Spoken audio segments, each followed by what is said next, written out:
While talking to my husband tonight, I asked him, am I different now that I'm on medication? I always felt like I was not good enough, and the quirks that my friends loved about me, he found them annoying. Fast forward, I get diagnosed and he becomes a lot more understanding. Then I get medicated and he really likes it. The chores are more done, house running more smoothly. I feel like, okay, finally I'm doing this right. Then tonight, when I asked him that question, he said, I have lost my sparkle. This is where I think to myself, am I too sensitive? No. But I feel so sad. No version of me feels like the one that's good enough. Okay. I'm so mad that I'm standing up in my chair. Hi, everybody, and welcome back to Sorry I Missed This, the show where we talk about all things ADHD and its impact on intimacy, sex, communication, relationships, and more. I have some incredible news for you, dear listener. You all loved the last Reddit mailbag episode so much that we're doing it again. Please welcome to the show my fabulous, my amazing, my producer, Margie. Hello. You're back. I'm back. The people demanded more Margie. How does it feel?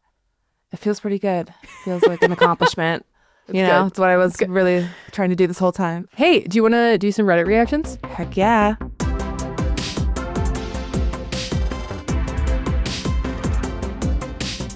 Dear listeners, how this works is Margie has gone off in secret and procured the finest ADHD Reddit threads that Reddit has to offer. And she's going to read them to me and we're going to talk about them. We're going to react to them together. That's it. That's the premise. Yep. It ain't that deep. This one is called A Sad One. Oh, Jesus. Okay. Just came up for air after a giant hour-long sobbing session. I am so heartbroken. While talking to my husband tonight after a huge discussion about our rocky relationship right now, I asked him, am I different now that I'm on medication? Keep in mind, this man used to really give me hell when I was unmedicated and undiagnosed. He was often frustrated with me about different things. I was so clumsy it irritated him. I lost things, didn't do enough chores, went to the park too often when we had a newborn, instead of staying home and doing the washing. Just get out of there. That's not a good partner. Just straight up. The way that what? There's a lot more. Oh God. Immediately I'm mad. Okay, sorry. Messy cook, left things around the place, talked too much, blah, blah, blah. You get the gist. Talked too much? I always felt like I was not good enough, and the quirks that my friends loved about me, he found them annoying. Fast forward, I get diagnosed and he becomes a lot more understanding. Okay, then I get medicated and he really likes it. The chores are more done, house running more smoothly, etc., etc. I feel like, okay, finally I'm doing this right. Then tonight, when I asked him that question, he said, I have lost my sparkle. I'm too businesslike and I am more tired from doing so much stuff. OMG, I burst into tears. He didn't know what he had said, was all confused, which I understand. No, he wasn't. He kept saying, I'm sorry, I just answered your question. I didn't mean to hurt you. And he felt really bad. No, he didn't. I couldn't even form the words to tell him how heartbroken I felt, that no version of me is good. I think lost my sparkle just hurt me so much, as I always used to feel like he didn't like that side of me. He never complimented me on that quirky, sparkly side. He always said negative things about it. For example, friends would say something like, OMG, that's such a you thing. I love it. And my husband might make a comment like, yeah, try living with her, and roll his eyes. This is where I think to myself, am I too sensitive? No. But I feel so sad. No version of me feels like the one that's good enough. Okay. Yeah. I'm so mad that I'm standing up in my chair. A healthy relationship does not make you feel less than, end stop. End stop. ADHD, medication or not. End stop. A partner who makes you feel like shit about yourself, no matter how you show up, is not a good partner. It's this is classic. This is a classic means of controlling someone, right? Where all you do is criticize, all you do is nitpick, all you do is say you're terrible and you're bad and I don't like how you do this thing and I don't like how you do this thing. And then they change and they change for you and they work really hard to like do the thing in the way that you want, you know? And then they go, that though, that's not good enough either. It's because it's not about you. It's not about the poster. It is about the partner wanting the poster to feel small. It is about the partner wanting to put the poster in their place and say, you're never going to be good enough. You're so lucky that I'm with you. You can't do any better. The fact of the matter is that I don't think the loss of sparkle, if there even is one, because I'm willing to bet that this person is still fabulous and incredible and amazing. But do you know how you lose the sparkle is by being fucking ground down and beaten down by a partner who doesn't treat you well, who makes you do all the dishes, who makes you do all the cooking and cleaning and everything and makes it your responsibility and does not lift a hand to participate, and then has the audacity to tell you that you're doing it bad and wrong and that they don't like how you're cooking and they don't like the mess you leave behind, then cook for yourself. Cook for yourself, right? Or like, how dare you go to the park? Like, how dare you take time for yourself to emotionally regulate and do things that are healthy for yourself? How dare you? You've lost your sparkle. I don't like, oh man.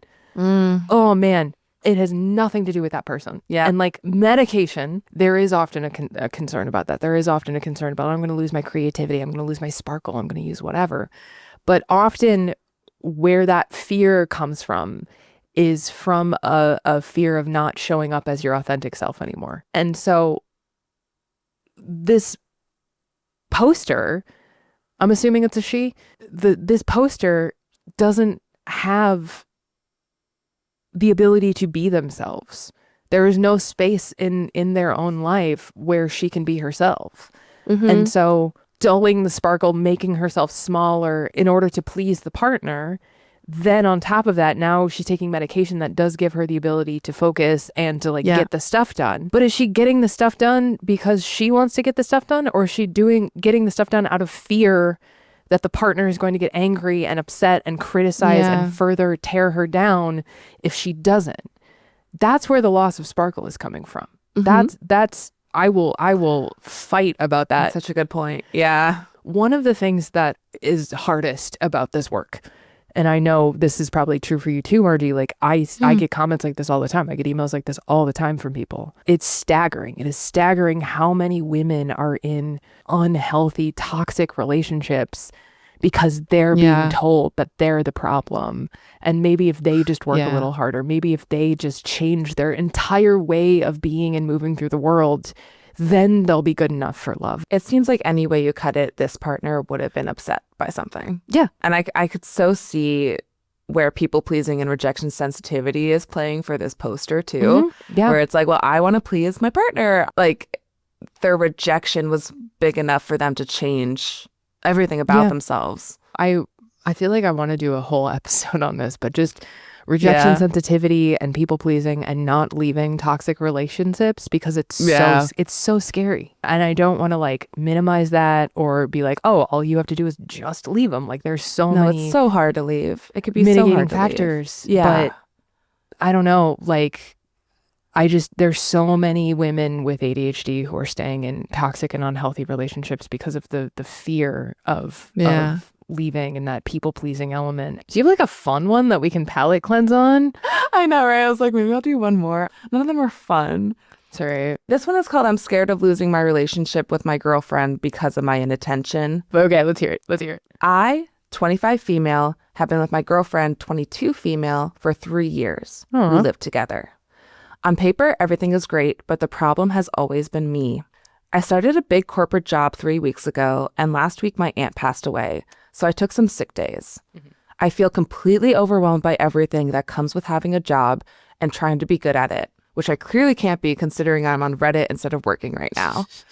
My girlfriend was abroad for a week, and I was so proud of myself while she was gone. I did 4 loads of laundry, cleaned the apartment, got everything ready for her return, bought all the food she likes. For once, I felt productive and capable. Okay. She came home this morning, and at first everything was perfect. We were happy to see each other, caught up, laughed. But 2 hours later, she started cleaning the whole house, getting frustrated at how messy it was. And as she pointed things out, the dirt, the clutter, all the little details I'd completely missed, things that I don't see and realize. It hit me that I'm like one of those guys you have to clean up after. She can't relax around me because she can't trust that I'll do things properly. When I cook, she knows I'll leave a mess. When I clean, I forget half of what needs to be done. I try so hard, I swear, but I just can't seem to get it right. Everything feels overwhelming. I have no routine, no rhythm. My job drains me because I need 15 extra hours just to do what others seem to manage easily. I'm starting to think I just can't live a stable, normal life. That I can't have a relationship, maintain a home, and handle a full-time consulting job all at once. And maybe I need to break up with her because she deserves peace, just because I'm stupid and can't do dishes properly. No. I know. I hate ADHD. That's the end of that one. Oh, that makes me so sad. Yeah. First off, if you're worried about weaponized incompetence, you're not doing weaponized incompetence because that's just not how weaponized incompetence works. Yeah. But it's been 3 weeks. It's not even a month. Yeah. And when we talk about executive functioning, when we talk about the way that our brains sort of navigate through the world, changes in routine, changes in structure, changes in the way that we are living our life. Just imagine, right? Just for shits, dear listener, imagine that every day you wake up at 11:30 a.m., the lap of luxury, right? And then all of a sudden your job changes and now you have to be at work at 5 a.m. on the dot. That's going to take some getting used to. And every moment of this poster's day is different now, right? They're working a full-time job. It sounds like it's a high-pressure job. It's a big deal job. So they're in the process of relearning and rebuilding a system. Of course, stuff is going to fall by the wayside. Of course that, right? Mm-hmm. And then on top of that, what I see is that maybe there has not been a lot of discussion. This is one of my favorite things to talk about on the show. So this is a repeat for some people, but the conversations around standards of cleanliness, like Casey Davis, friend of the podcast, talked about this a lot on her episode. But what are the standards, right? Are we cool with a pile of clutter on the table where we put the mail? Are we okay with there being some crumblies on the counter? Or, do we want to make sure that the counters are spotless every night? This is a really great time for this poster to have this conversation because their job is changing the way that they're living their life.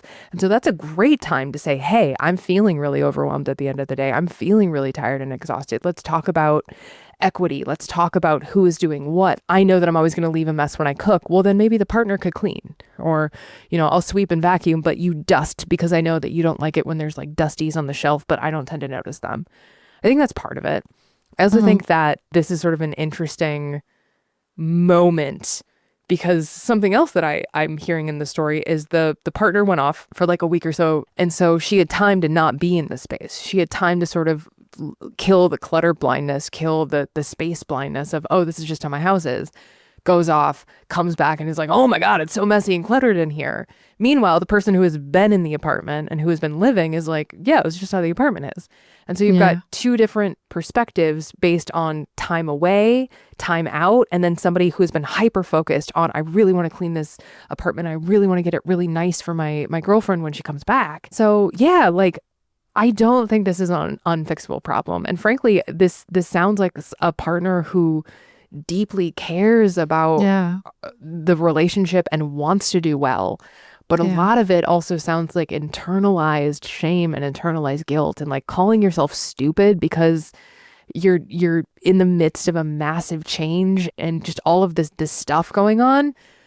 That to me is a place where I'm as ADHDers, I think it's really important that we really examine those places where we're I'm such a fuck up. Oh, I'm so stupid. I can't do anything right. You can do a lot of stuff right. I guarantee you that you can do a lot of stuff right. And it is more difficult. And because it is more difficult, being honest about that difficulty and saying, I don't have the energy anymore to cook dinner and clean up and empty the dishwasher and do the sweeping and do the washing and all of the stuff that I had been doing.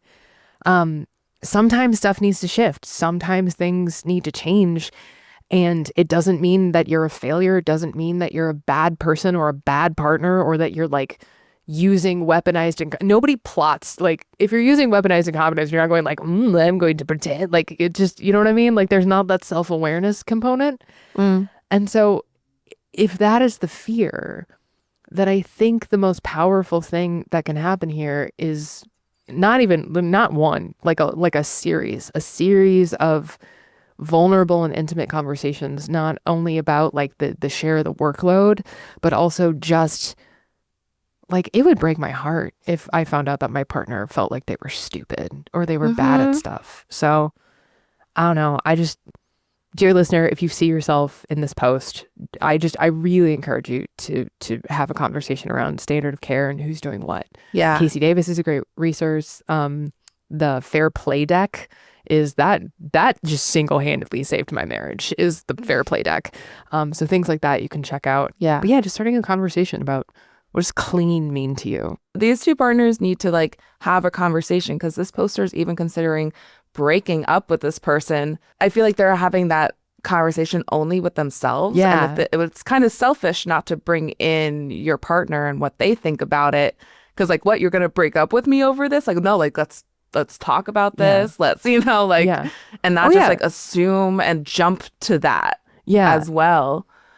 And it also makes me think of with the whole corporate setting, corporate jobs tend to be not very neurodivergent friendly. So you're masking, you're in like fight mode at the office. Yeah. And so I think when you get home after that, it's almost like this is a safe space for me to like take that mask off. Yeah. And you're not thinking about all the other executive functions because you're burnt out. Yeah. So. And I don't know. This is like one of those like hot takes that I always feel really weird about suggesting, but there is also external support available. Like if you are making enough money to maybe bring in a cleaning person, even once a month to do like a deep clean. You know, I'm not saying that's like feasible for everybody.